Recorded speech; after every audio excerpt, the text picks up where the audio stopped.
একদিকে সংসারের রেসপন্সিবিলিটিস, আরেকদিকে পড়াশোনার চাপ, সবকিছু মিলিয়ে আসলে সেদিন তোমার সাথে দেখা করার সাহসটা আমি পাই। আচ্ছা বাদ দাও, বিয়ে করেছো? না, বাবা পাত্র দেখছে, দেখি এই বছরই করে ফেলবো।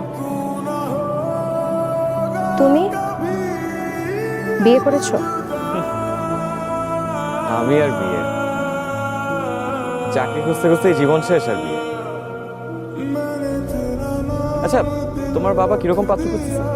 মানে তোমাদের স্টেটাস অনুযায়ী নিশ্চয়ই ডাক্তার, ইঞ্জিনিয়ার, বিসিএস ক্যাডারের নিচে তো না? তুমি জেনে কি করবে?